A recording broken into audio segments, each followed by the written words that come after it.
Olá, boa noite. Começa agora o Terra Viva DBO na TV desta quinta-feira, 1º de outubro, com as principais notícias da pecuária brasileira. O Brasil tem cerca de 80 milhões de hectares de pastagens com diferentes graus de degradação e um espaço imenso para o crescimento da produção no sistema de integração lavoura, pecuária e floresta plantada. Com o uso correto da tecnologia, normalmente os resultados são excelentes. Mas assim mesmo, muitos produtores ainda têm dúvidas em relação ao efeito da sombra no capim. Pois o nosso editor Sidney Maschio está chegando agora para participar aqui do programa, trazendo mais informações a respeito deste assunto. Boa noite, Sidney. Seja bem-vindo ao trabalho. Boa noite, Vinícius. Muito boa noite para todo mundo. No chão desse cerrado, pisado pelos cascos da boiada, a comitiva pioneira do Terra Viva DBO na TV já fez história, mas continua ainda na estrada porque a nossa pionada não se fia nas glórias passadas e também não desapega de ficar no presente. E tendo, então, a precisão de tocar a vida em frente, já está convidando os companheiros boiadeiros e as companheiras boiadeiras desta e de todas as freguesias para participar aqui com a gente da nossa função novidadeira do dia. Pois é, a integração do gado com as lavouras e também com a floresta plantada está sendo aí uma verdadeira revolução para a pecuária brasileira, né? Porque juntando essas três coisas, ou só duas que seja, aí melhora tudo. Melhora a produtividade do rebanho, o rendimento da pastagem, a qualidade do solo, as condições de clima na fazenda e, obviamente, o lucro do fazendeiro também. Mas é verdade mesmo que muita gente já tropeçou nesse problema da sombra e não conseguiu atingir os resultados esperados na hora de fechar a conta, né, do uso desse sistema. Pois então, para passar essa questão na peneira, a gente pediu a ajuda do Dr. Bruno Pedreira, engenheiro agrônomo e pesquisador da Embrapa Agrosilvio Pastoril, que vai participar do programa por vias internéticas, falando diretamente de Sinop, no estado de Mato Grosso. Muito boa noite, doutor Bruno. Muito obrigado pela sua gentileza e atenção para atender a gente. É uma satisfação ter a sua presença virtual aqui no nosso rancho eletrônico. Seja muito bem-vindo. Obrigado, Sidney. Satisfação toda minha poder colaborar com vocês aí, né, no Terra Viva DBO na TV. É sempre bacana poder compartilhar os resultados que a gente vem gerando aqui na Embrapa Agrosilvio Pastoril, aqui no nosso nortão do Mato Grosso, para poder conversar um pouquinho com vocês. Muito feliz de estar aqui hoje. Resultados que, aliás, são muito bons e a gente dá os parabéns sempre para o pessoal da Embrapa. Agora, Bruno, quais são as principais vantagens de você consorciar ou fazer essa integração da pecuária com a árvore, as árvores plantadas na mesma área? Boa. O que a gente vem buscando, na verdade, sim, a entrada de árvores na pecuária traz algumas vantagens para a gente, né? A gente pode pensar nessas árvores apenas sob a ótica do boi, mas a gente pode pensar também sob a ótica do solo, né? Então, assim, sob o ponto de vista do boi, a gente vai trazer ambiência, redução da temperatura, aquele microclima ali debaixo das árvores fica muito mais interessante para o animal, né? Especialmente nessa época do ano onde estamos todos derretendo do Brasil afora, o calor, esse agosto, setembro aqui foi infernal, né? E entramos em outubro ainda com menos chuva do que gostaríamos e as temperaturas muito altas. Então, árvores no sistema vão nos ajudar, especialmente nesses momentos mais críticos do ano, onde as temperaturas aumentam muito, para trazer algum conforto para os animais, né? E se você pensar do lado do ponto de vista do solo, a gente ter árvores num pasto me ajuda, por exemplo, a infiltrar água, diminui aquela, sabe, quando dá aquela tromba d'água, que dá aquele chuvão, que a gente tem aquele monte de água escorrendo na superfície do solo, as árvores ajudam a reter um pouco mais essa água, infiltrar elas de uma maneira, né, mais amena no solo, reduz esse impacto da gota, reduz toda essa lixiviação que teria de uma maneira muito intensa. As árvores lá vão ajudar a gente a amenizar tudo isso. Então ela seria boa para os animais e ela também é boa para as nossas condições, para a conservação do nosso solo. Ô Bruno, agora essa questão da sombra, pode mesmo atrapalhar aí o resultado final do sistema todo? Pode sim, Sidney, pode sim. E esse é que é o ponto importante, talvez o ponto que mais assuste, né, o nosso amigo pecuarista que nos assiste aí hoje. Porque quando a gente pensa assim, olha, eu vou botar uma coisa que me traz sombra, que é bom para o animal, legal, você já explicou, mas assim, e para o capim, né? O que a gente sabe, e aí desse último trabalho nosso aqui, publicado inclusive com vocês aí na DBO, mostra que até uns 20% de sombra, 25% de sombra nessa pastagem, ela não é maléfica. Ela traz, inclusive, uma série de benefícios aí para a nossa pastagem, como essa coisa da conservação do solo, da ambiência, do microclima para os animais. Então, o que a gente precisa, na verdade, né, se atentar é como a gente vai montar esse arranjo com essas árvores. É como é que a gente vai buscar o arranjo, a combinação entre esses dois componentes. O que essa árvore tem de bom, o que eu preciso nessa minha pastagem, para que os dois juntos a gente tenha sinergia no componente, sabe? A gente tem a sinergia no nosso sistema silvopastoril.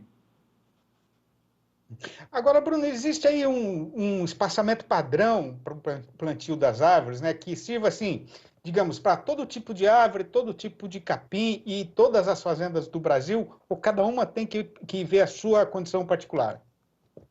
Que pergunta boa, Sidney. Isso é extremamente importante, porque eu gosto de dizer que cada sistema de produção é único.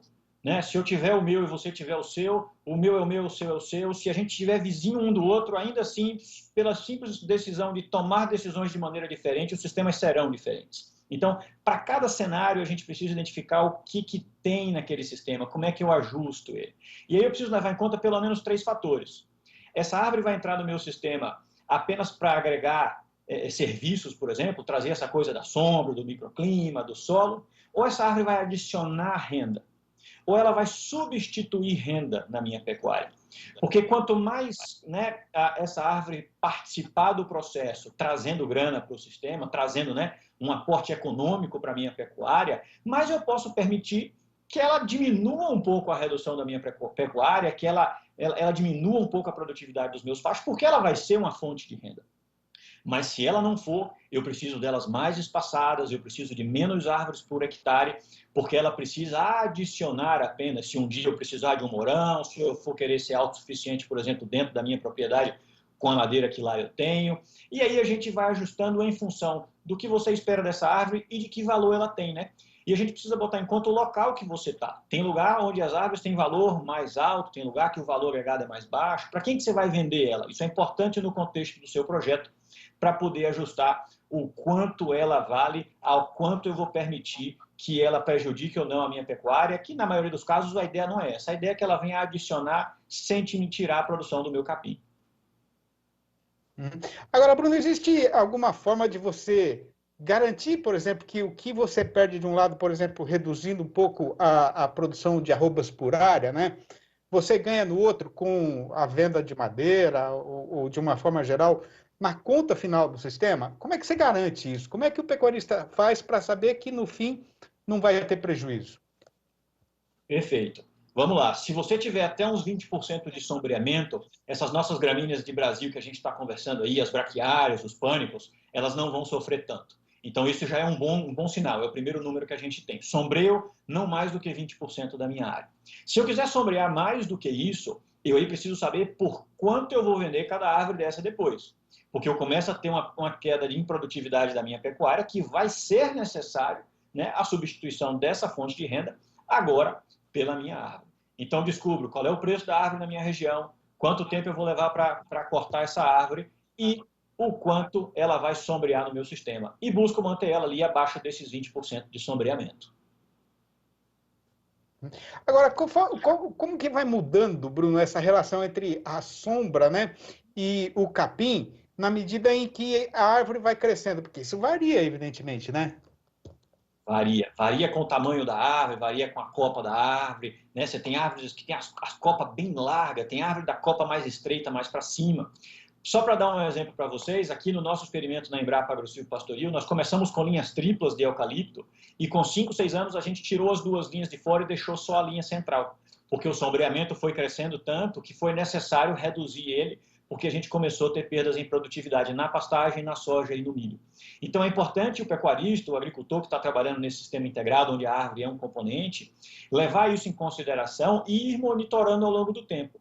Qual que é o impacto dessa sombra? E no capim, viu, Sidney, é bem fácil da gente ver. Ele vai ficando mais estioladão assim, mais comprido, vai ficando mais falhado ali debaixo das árvores. Então, eu gosto de dizer que o próprio capim avisa para a gente. Ele fala, olha, para mim está começando a ficar com muita sombra esse negócio. ele tem que estar denso, ele tem que ter a mesma cara do seu pasto que não está sombreado. Se ele começa a mostrar certas falhas, um buraquinho aqui, outro lá, é hora de ficar esperto e dar uma reduzida nessa quantidade do volume de árvores que você tem por hectare na sua propriedade.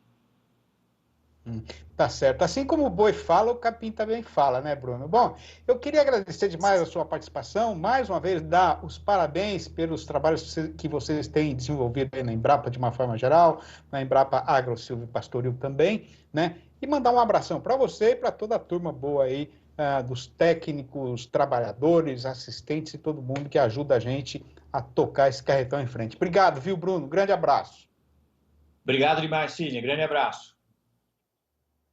E a gente volta agora para os nossos estúdios no bairro do Morumbi, aqui na capital de São Paulo, com o companheiro Vinícius Mar.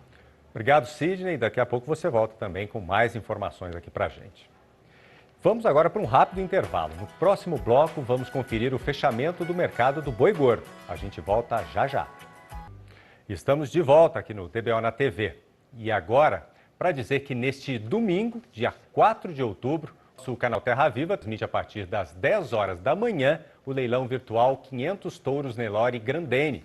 Uma novidade que promete o calendário de comercialização de animais de alta qualidade genética. E este também é um assunto da seara do nosso editor Sidney Maschio. Sidney, é com você.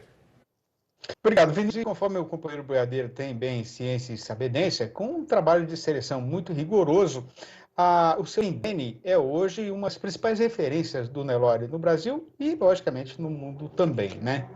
Pois então, aproveitando aí a ligeireza da televisão, a gente vai daqui direto para a Fazenda Ressaca, em Cáceres, no estado de Mato Grosso, para esticar uma prosa com a médica veterinária Érica Prado, que é a coordenadora técnica da marca Grandene e está esperando para prosear com a gente. Muito boa noite, Érica. É sempre uma alegria ter a participação aqui no programa. Seja muito bem-vinda mais uma vez. E que boa ideia foi essa, hein? De botar mais um leilão aí no calendário da Grandene, hein?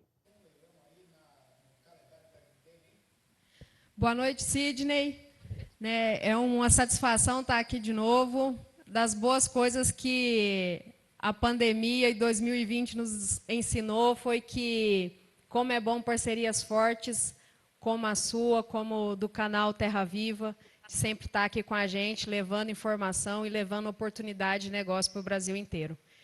A gente, no atual cenário de 2020, a gente segmentou a oferta de touros, né, que era para ser toda no dia 2 de agosto, mas devido ao virtual, a gente segmentou numa segunda etapa, que acaba agora virando uma oferta que vai estar no calendário anual de leilões de touros do Brasil, né? Então, a primeira edição é dia 4 de agosto, no próximo, ou 4 de outubro, no próximo domingo, e deve ficar marcado todos os anos essa segunda oferta de reprodutores de alta qualidade genética, de um trabalho bem conduzido de seleção genética que a gente realiza no Brasil Central. Érica, que tipo de animais, então, a gente vai ver nessa pista aí no dia 4? Que é domingo agora, né? Sidney, a gente é o mesmo padrão de qualidade, de preparo, de oferta que a Grandene sempre realiza. Então, animais de alta qualidade genética, com consistência, com variabilidade, distribuído em lotes individuais de quíntuplos e opções de baterias de 15. Animais que aliam tanto avaliações genéticas de PMGZ e ANCP, quanto padronização de biotipo, de alta composição de carcaça, então aquele perfil Grandene que a gente já conhece, de bastante costela, muita musculatura, boa raça, aprumo forte, né, umbigo bem direcionado, fertilidade provada, que está pronto para entrar em qualquer rebanho de cria desse país e fazer animais que somam na média. Na oferta, nas condições, padrões que atende o Brasil, de 30 parcelas, 6% de desconto à vista, frete facilitado, então frete free para MT, MS, Goiás, Tocantins, São Paulo, 5 touros na malha rodoviária brasileira, com exceção de Roraima e Amapá, né, e as regiões livres de febre aftosa sem vacinação. Ô, Érica, pelo que você já viu até agora, né, qual é a tua avaliação sobre essa temporada de comercialização de animais de alta qualidade genética que está sendo tão diferente de tudo aquilo que a gente está acostumado a ver no mercado, né? Sidney, há uma alegria 2020 para a gente, né? Enquanto a pandemia parou tantos setores, a pecuária colhe no setor um crescimento, um avanço em termos de adoção de tecnologia, enquanto utilização do meio virtual e, principalmente, a gente vê no ano de 2020 a valorização do setor, seja na venda de carne, seja na venda de cria, seja na aquisição de genética. Então, um ano fantástico para o mercado e que denota muito o que a gente vai enfrentar para frente em termos de pecuária no Brasil. Então, uma demanda crescente mundial por proteína de qualidade. Isso vai levar sempre a uma valorização de arroba, a uma valorização da cria, já que a arroba alta a gente tem uma maior demanda dentro do setor.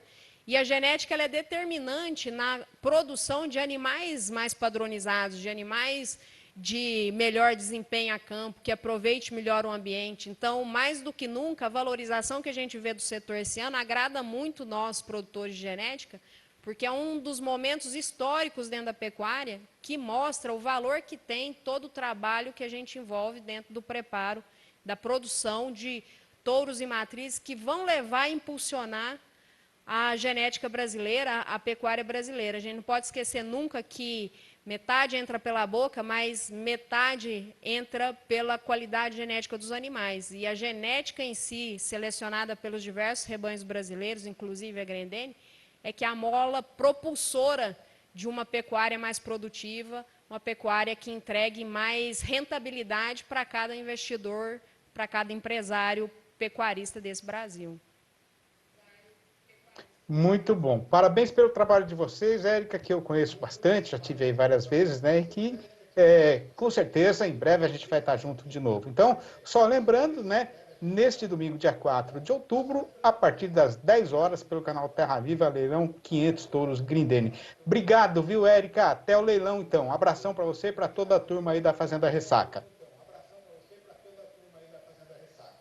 Obrigada, Sidney, pela oportunidade. Um abraço, Brasil. Conto com vocês no domingo, dia 4 de outubro, às 10 horas da manhã, pelas lentes do canal Terra Viva. Vai ser um prazer fazer bons negócios com vocês. Até lá, então. Bom, e agora a gente vai num pulo só para o nosso mercado boiadeiro. E o que tem para ser contado é que com a virada de mês e um mês novo sendo, a virada do calendário, um mês novo sendo estreado, o carretão se animou e desembestou outra vez no rumo de subida do estradão. Conforme o companheiro boiadeiro de certo que deve ter reparado, a diferença em relação a esses dias recentemente passados é que, conforme o dia do pagamento do salário ao trabalhador empregado vai ficando mais perto, o nosso mercado interno também está ficando mais esperto, com o distribuidor atacadista e o comerciante varejista finalmente saindo no eito para campear a mercadoria e reforçar o estoque na câmara fria, né, e esperar aí a volta da sua freguesia. Bom, por outro lado, esse pessoal está bastante ressabiado a respeito do que é que deve acontecer neste eito depois que começar a fazer efeito o corte pela metade da ajuda emergencial do governo federal para quem tinha ficado sem renda por conta da pandemia, né? E isso certamente deve se manifestar na forma de uma redução no poder de compra da população. De qualquer maneira, a reação já acontecida foi suficiente para empurrar a nossa praça boiadeira para frente, tanto que aqui no estado de São Paulo, por exemplo, o comprador está oferecendo o mesmo valor pelo boi do mercado interno e pelo de exportação, do setor exportador. E o interessante é reparar que o que subiu foi a nossa arroba daqui, a arroba interna, do mercado interno, e não foi a outra que caiu, né? Bom, juntando a melhora no consumo interno, a forte demanda para exportação e ainda a continuação do aperto na oferta de gado terminado no país inteiro, o resultado é que o dono do frigorífico já está de novo tendo de cortar um dobrado para arrumar a boiada para comprar e as escalas voltaram a encurtar. No balanço do dia da Scott Consultoria, foram registradas mudanças nas cotações em 23 das 32 regiões pesquisadas no país inteiro e todas elas foram no rumo de morro acima. Eu peço então a atenção do amigo fazendeiro para a recitação dessa relação, que está por conta do nosso companheiro Vinícius Marra. Acompanhe. Abrimos a longa lista das cotações com Barretos e Araçatuba, aqui no estado de São Paulo, que registraram alta apenas para o macho, que bateu os R$ 254 no prazo de 30 dias e já descontada a parte do fundo rural. Tivemos arribadas também em Minas Gerais. Na capital Belo Horizonte, a valorização foi dupla. O macho está cotado a R$ 249 e a vaca R$ 238,50. No norte do estado, alta só para o boi, que está valendo R$ 251. No Triângulo Mineiro, foi a fêmea que subiu e está cotada a R$ 238,50. Em Goiânia, capital de Goiás, quem quiser comprar boi vai pagar R$ 240,50 a arroba. Na região sul do estado goiano, o boi ficou cotado a R$ 238,50 e a vaca a R$ 228,50. Falamos agora de Dourados, em Mato Grosso do Sul, com outra arribada dupla. O boi subiu para R$ 246,50 e a vaca para R$ 233,50. A vaca subiu também na região oeste do Rio Grande do Sul e em Pelotas, e está valendo R$ 6,70 o quilo vivo, ou R$ 201 se a cotação fosse por arroba. Em Cuiabá, capital de Mato Grosso, o boi está valendo R$ 241,50 e a vaca R$ 231,50. Na região sudoeste do estado, o macho saltou para R$ 236,50 e a fêmea R$ 226,50. No sudeste mato-grossense, mais uma alta geral, com o boi cotado a R$ 236,50 e a fêmea a R$ 228,50. No norte do Mato Grosso, o boi está valendo R$ 233,50 e R$ 221,50 para a vaca. No noroeste do Paraná, alta para a vaca, que está custando R$ 233,50. Na região oeste do Maranhão, o boi arredondou os R$ 250, enquanto a vaca bateu os R$ 232,50. O macho teve valorização também em Alagoas e passou a valer R$ 266. Já a fêmea saltou para R$ 246,50. Vamos agora para Marabá, no Pará, onde o boi subiu para R$ 251. Quem quiser comprar fêmea em Paragominas vai pagar R$ 241,50. No sudeste de Rondônia, a arribada foi só para o boi, cotado a R$ 236,50. Seguimos agora para a região sul do Tocantins. A vaca saltou para R$ 236,50. Já no norte do estado, a valorização foi ainda maior para a fêmea, que atingiu os R$ 238,50. Terminamos a lista com o Espírito Santo, que registrou uma alta geral, com o macho valendo R$ 241,50 e a fêmea R$ 236,50.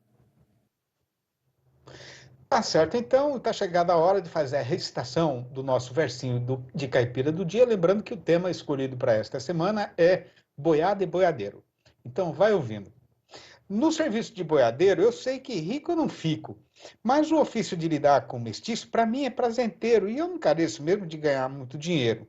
Eu quero viver solto no sertão sem ter paradeiro. Eu até gosto de levar no coração a saudade das amizades deixadas no caminho, mas eu não tenho porto e sou que nem passarinho, que para poder viver em liberdade, sabe que um dia vai ter de abandonar o conforto do seu ninho.